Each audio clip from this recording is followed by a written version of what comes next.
committees. I could use the word crisis, but some would say that I'm exaggerating. Again, I would say consider the evidence. The first and only bill that the Tennessee House considered and passed on day one was an anti-LGBTQ bill.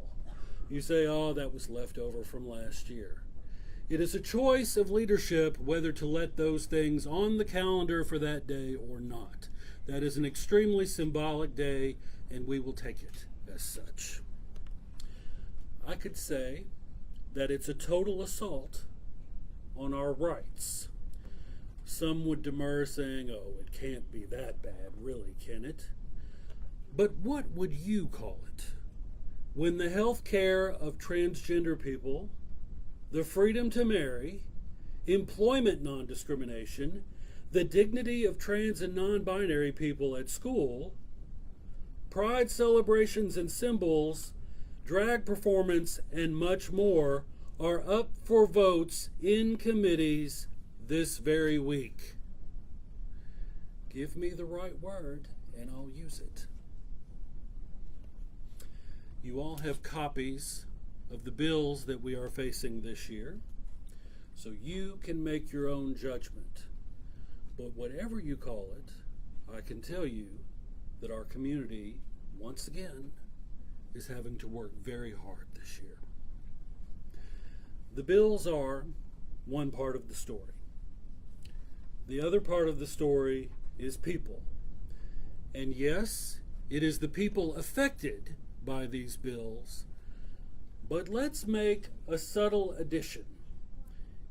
The people, let's add, who fight these bills. Here from East, West, and Middle Tennessee today. And some of them you're going to meet as our speakers. Having worked on anti-LGBTQ legislation for over 20 years in Tennessee, I get to meet and work with some of the best, and you're going to meet some of them today. We have a couple of speakers from the Metro Nashville LGBTQ Caucus. We are waiting on one, but we are delighted that our friend, District 24 Council Member Brenda Gadd, who is the Vice Chair of the LGBTQ Caucus, is here and can join us now. Brenda? Thank you so much to Chris Sanders, and thank you so much to the Tennessee Equality Project. I want to thank everyone for being here today. As Chris said, my name is Brenda Gadd. I have the honor of serving as Vice Chair of our LGBTQ plus caucus. And because this moment demands clarity and it demands courage, we're here. Right now, multiple bills are moving through the Tennessee General Assembly, and the LGBTQ Tennesseans are the target. They target health care, they target businesses, workplaces, families, livelihoods, and visibility, and the basic right to belong. These bills are often described as policy debates, but let's be honest, they do not target policy, they target people. There is no disguise for bigotry, and when legislation tries to erase people, silence is not an option. When politicians and lawmakers attack our neighbors, we stand together. When bills target our bodies, our jobs, our families, we stand together, because these bills don't target policy, they target people. When legislation targets people, silence is not an option. Let me be clear about what's at stake. We are seeing efforts to restrict access to medically necessary health care. We're seeing attempts to dictate what people can wear, where they can exist, and where they can support their own families. We are seeing legislation designed not to solve problems, but to create fear. This is not governance. This is cruelty dressed up in legislative language. And behind every bill, there are real people. There is the young person trying to understand who they are in a world that keeps telling them they don't belong. There is the parent fighting to protect their child while lawmakers debate their family's rights to exist. There is the teacher who just wants to create a safe classroom. There is the worker who deserves dignity, respect, and protection on the job. So let me say this plainly. To every LGBTQ plus Tennessean, you are not alone. To every young person watching, you belong. To every family fighting for dignity, we see you. Even when the state tries to erase us, we show up. And Nashville will continue to be a place where people can live openly, safely, and without fear. Nashville will continue to be a sanctuary. We will continue to resist and fight back. Even when the law tries to silence us, we speak louder. Even when power is misused, we organize. We speak up, we fight back. Because here is what they need to understand. Dignity is not up for debate. Safety is not optional. Belonging is not negotiable. This is our city, this is our home, and we protect our people. We will not allow fear to become policy. We will not allow prejudice to become law. And we will not stand by while our neighbors are used as political pawns in someone else's culture war. This is our moment, and we will not back down. We will use every tool we have, the law, our voices, our votes, our presence, and our solidarity. We will pack hearing rooms. We will flood phone lines. We will show up in numbers so large that the human cost of discrimination can no longer be ignored. Because this fight is not just about today's bills. It's about the future we are building. A future where young people don't grow up afraid of their government. A future where families are protected and not targeted.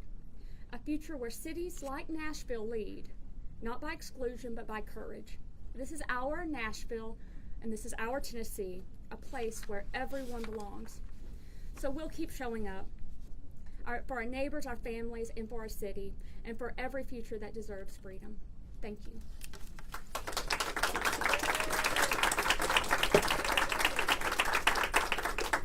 Thank you so much, Brenda. Before the end of the press conference, we may have another speaker from the caucus, but now I am pleased to welcome one of our great allies from the Tennessee Pride Chamber, Kimber Beeler, who is the new president of that organization. Kimber, please join us.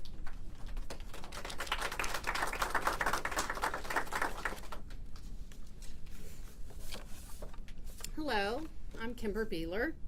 I'm president of the Tennessee Pride Chamber, and I was born in Tennessee. I was raised here. I went to college here. I've built my family here. I'm proud to call Tennessee home. I am a proud Tennessean. For 27 years, the Tennessee Pride Chamber has represented the business side of the LGBTQ+ community. We advocate not just for the fair treatment of employees and for economic prosperity for our community and this great state, but also for all people, all Tennesseans, to have a higher quality of life, to feel safe, to have access to the resources that they need, to be able to build lives here and feel the true authentic belonging no matter how we identify or who we love. Everyone deserves that. This year, and for many years, a consistent small group of legislators are obsessed with chipping away at that very quality of life. Every year they file, and sadly sometimes pass, legislation directly aimed at terrifying and intimidating our community. This year alone, this group of legislators is attacking the timeless art of drag, unconstitutionally eliminating our right to work without fear of being fired for simply being ourselves, and aiming to disrespect and set boundaries against our ability to marry. Those are just a few of the bills up in this committee this week. And to that, the Tennessee Pride Chamber says, do better. It's enough. The people of Tennessee have real pressing issues before them. Issues that actually do impact their daily quality of life. And these attacks on the LGBTQ+ community are not just unnecessary and distracting, but they're hateful and they're bigoted. And please remember, LGBTQ+ people have always been a part of Tennessee's culture and its people, and certainly its commerce. We are business owners, executives, entrepreneurs, workers, and consumers in this state. We are Tennesseans. We have, again, always been here, and we're not going anywhere. This will always mean there is pride in Tennessee.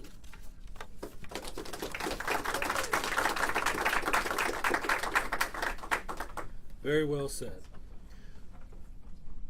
I'm now pleased to welcome a longtime colleague They are someone I've worked with just many years on many different causes, very recently on trying to secure mental health programs for students in Hamilton County. This person is a tireless fighter for our community, and I'm glad you'll get the perspective of my good friend, TEP Hamilton and Bradley County's Chair, Marcus Ellsworth.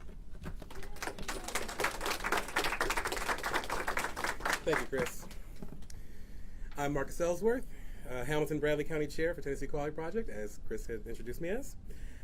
As we gather here today in Nashville to speak with legislators, I find it ironic that every year we have to make a case for why LGBTQ Tennesseans have a right to live in peace.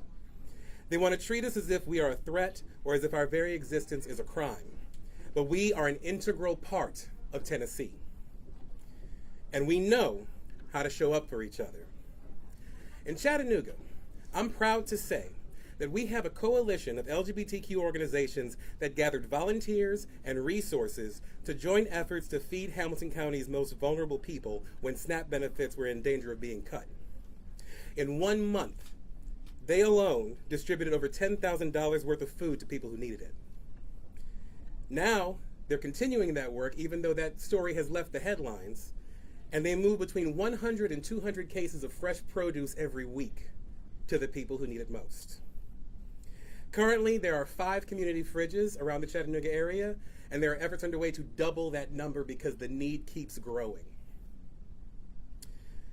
Anyone can go to these sites to pick up fresh food. We have a community pantry where people can get free basic needs, basic toiletries, at no cost to them. They're supporting community gardens, providing access to basic needs, and perhaps most importantly, making human connections so people know that they are not alone even as they struggle to make ends meet.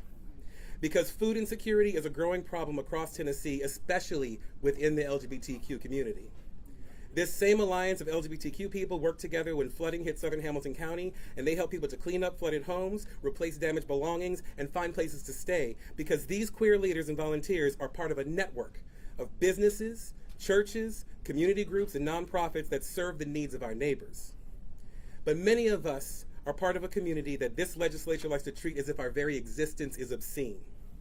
What is actually obscene is that every year we have to watch our state prioritize wasting time, money, and resources fabricating ways to hurt us. But when the state fails to show up, we are the ones who figure out how to help our neighbors. Because that is what we have had to do for our own for so long. We in the queer community know exactly what it means to have nothing but each other. Our mutual aid networks work every day to provide support groups, help people in crisis, and make sure that people in the Chattanooga area are cared for. So we show up when our fellow Tennesseans need us, while some of our elected officials prioritize hurting our community. I encourage Tennessee voters to think about what our elected officials need to be focused on to make this state great for all of us. I call on our representatives to get to know the people of our community and consider how they can better represent and serve the people of Tennessee. Remember who your neighbors are that live and work alongside you every day.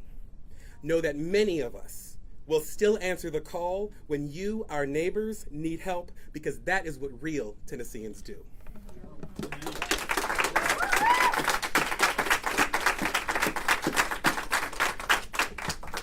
Thank you all.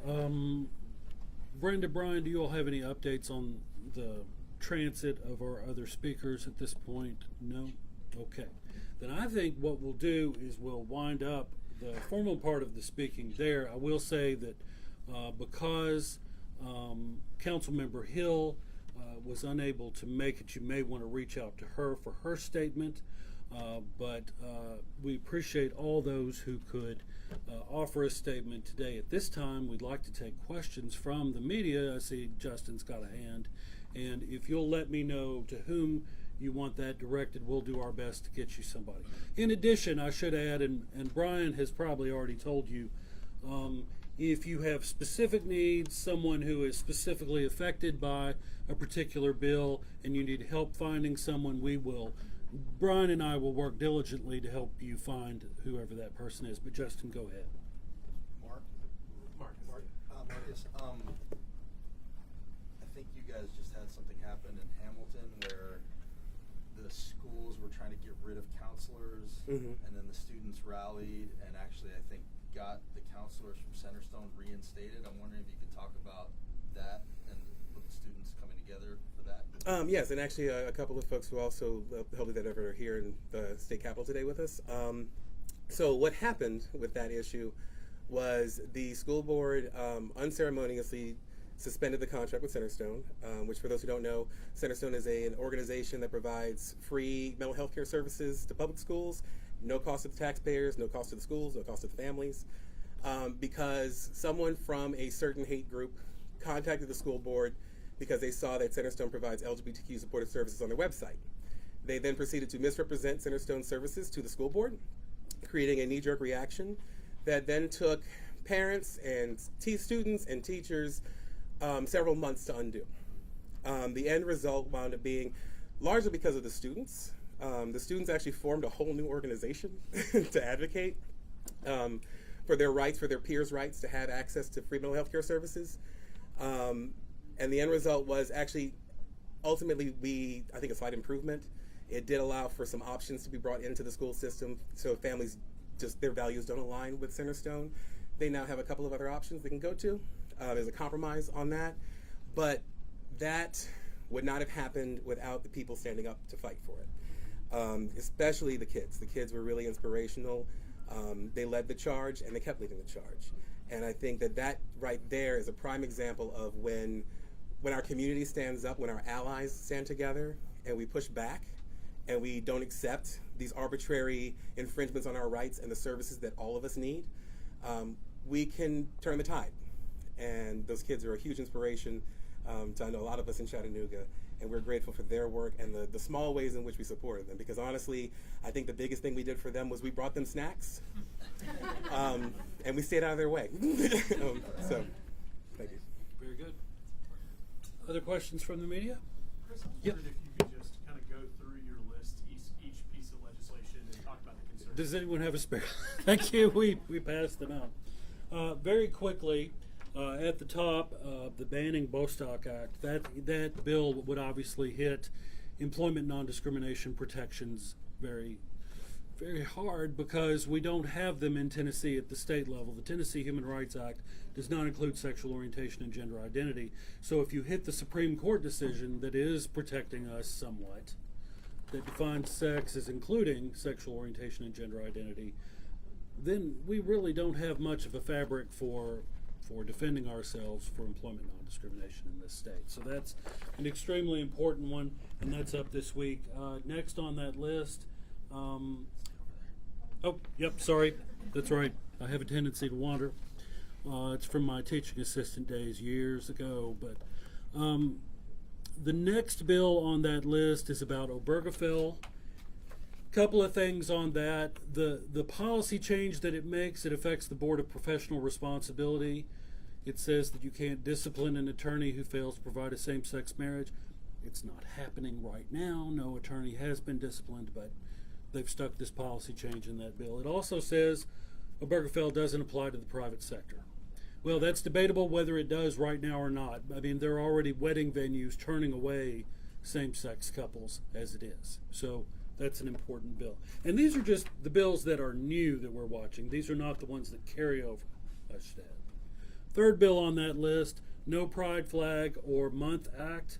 So that would prevent state and local government, anytime you see in a bill or subdivision of the state, that's talking about local governments around the state, cannot support a Pride Month, cannot display a Pride flag or emblem, meaning lapel pins, on and on and on.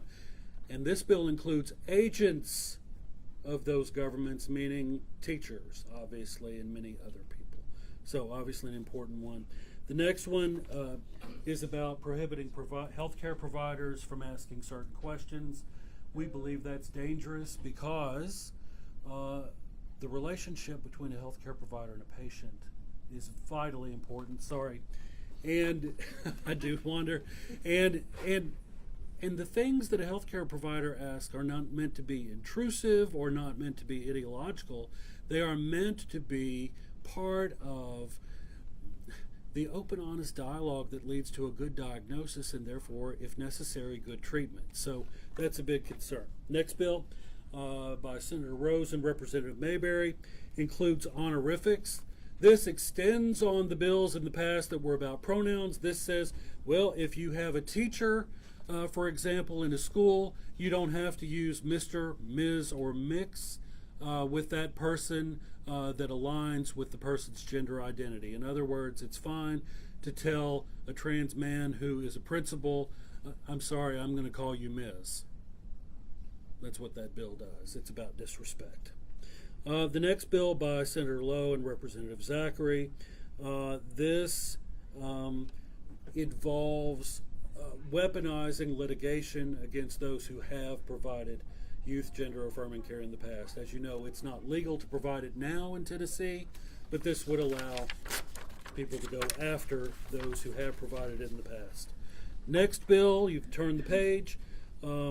This is about, basically this is the freedom of parents to be anti-trans. That's what that bill is about. Next bill by Senator Taylor and Carringer, that is a reporting bill, and we won't spend a lot of time on that one. The next bill, this would affect, it's debatable as to whether there is any TennCare at all that's currently supporting gender inclusive, gender affirming care, but they are going to put it in statute. I think those restrictions currently are in regulation, but I think the goal of this bill is to put it in statute. And finally, last bill, this is the bill that establishes yet another process for book restrictions and bans. Now, some people point out, well, libraries already have a process for pulling books, so this isn't that big a deal. 3 questions to ask, I think. Why is this being put in statute if it's custom? Why is it being put in statute now? And why is it being put in statute by these particular legislators? Those are 3 critical questions you have to ask every time you think that you see some language come across that seems innocuous. So I won't give you the answers to those 3 questions, but I will give you those 3 questions to ask whenever you encounter such a bill. Is that what you needed? Okay. Other questions? Yes? Do you have any messages to any person living in Tennessee that is queer and maybe living in fear and exhaustion? Do you or your constituents have any messages of hope for those people? Well, I'm going to put someone on the spot who kind of volunteered. MJ, would you like to give such a message? Yes. I would love to MJ give that Bearden, message. who is the TEP Montgomery County Chair, I will just do that on the fly. Hi, can you read the question for me? Do you have any messages of hope or encouragement for queer Tennesseans that maybe feel like they can't live or love loudly in this world? Yeah. So, like they said, I'm Maxwell Jasper Bearden. I'm the Montgomery County Chair for the Tennessee Equality Project, and I'm also a transgender elementary educator. I've spent 5 years in the public school system, so lots of these bills that we're seeing do affect me very specifically. I've worked with many trans and LGBTQ children and adults in a variety of situations, and I want to say to them that you are welcome here. The government can say whatever it wants. You can pass these laws. You can't erase our existence with laws. You can't erase our existence with words. We have existed through hundreds and hundreds of years of persecution, through the AIDS crisis, through more recent attacks on us, through attacks on DEI, and we are still here. Whether you are transgender, whether you are gender fluid, bisexual, non-binary, intersex, you belong here in Tennessee because Tennessee looks like all of us. And no matter how you love or how you live, you are respected here. And there is a lot of love in this room, and we want you to be alive and to be happy in our community. And I know I, as well as anybody else in this room and a lot of people in the community, will do anything to make sure that their right to exist is protected and that they are allowed to receive and live with as much queer joy as possible, because your existence is enough of a resistance. Every day you stay alive is a day we can fight. And every day you stay alive is a day when the world is a better place.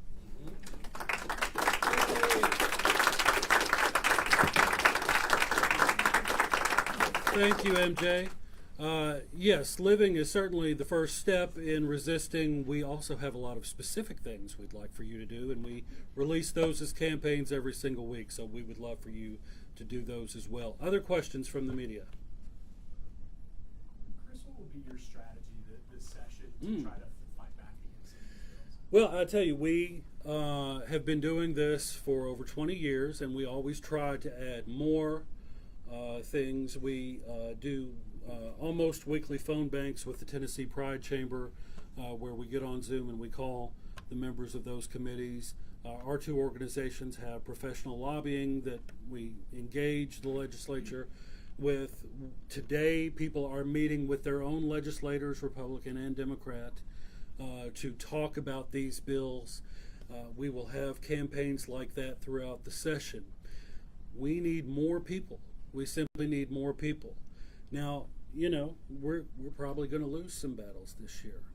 But the battle really that's the most significant, I think MJ alluded to, and that is not only surviving this, but continuing to cohere and love each other as a community through this, so that when the day comes when we can win every battle that we face, we still remember how to do it. That's why we continue to pass on these skills in legislative advocacy, because we don't want them forgotten. Look, if they pass every bill but one this year, but we continue to grow the number of people who engage the legislature, we will be well positioned for the day when we will win on every bill. And that is what's so important, I think, right now. Now, I want to win. I'd like to beat every bill that they throw at us. But more important is sustaining the movement so that it is here for the next generation in the form in which that generation needs it. So we think very long term in that respect. Other questions? Have you had any discussions with any of the sponsors of these bills, and what have those been like if you've had any? Well, we probably wouldn't disclose a lot of that, but yes, in some cases there have been discussions with sponsors. In other cases, I can think of one in particular. I don't think it's going to do a lot of good with one particular sponsor. And can you guess who that might be? So speaking of that sponsor, Yes. You know, his pride flag ban, I'm assuming you're talking about Paul, so you may Yeah, or may not be. I am. Well done. Well done. The pride flag ban, he accuses teachers of indoctrination while he's got bills putting, anti-abortion videos in our schools. He wants to make the Bible required teaching in our schools. So can you talk a little bit about the hypocrisy in that? Yes. I think what you're seeing is language called leveling the playing field, which is actually disadvantaging, obviously, already disadvantaged communities and privileging those who already do have a voice. And you see this with all the language around, these efforts to provide Charlie Kirk debating area, free speech areas and things like that. Well, those folks already feel they have a free platform in this state, I feel like. And I'm not trying to take their platforms away from them. I just want to make sure that we are, one, alive, and two, able to speak on the same footing.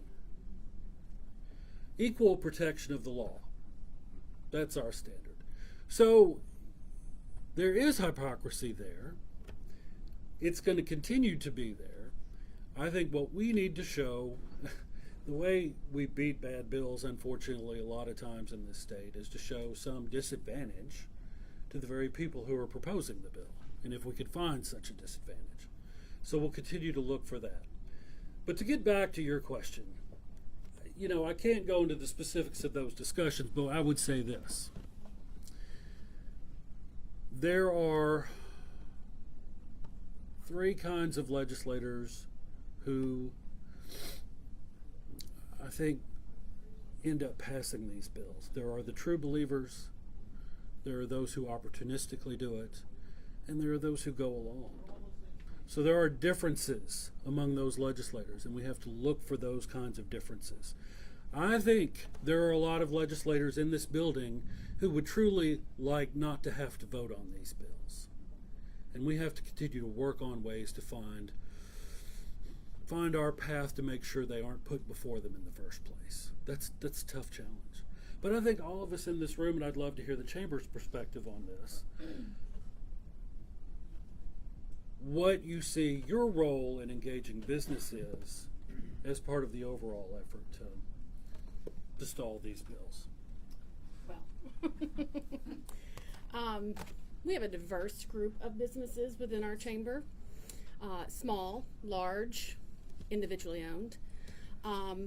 We are not really there to police their beliefs. What we're there to do is give resources to employees who might be employed at a business that may not have the same belief system as them, but are still existing and doing a good job working every day. We are here to make sure that those people have a platform that they can trust, that they can get resources from, and that they can come to if they have questions. If we were to analyze every business in this state and their belief system, we would have a hard time having members. So inevitably, we work with them, and we work for their employees, and we work for those who want to stand up and fight with us. Very good. Other questions?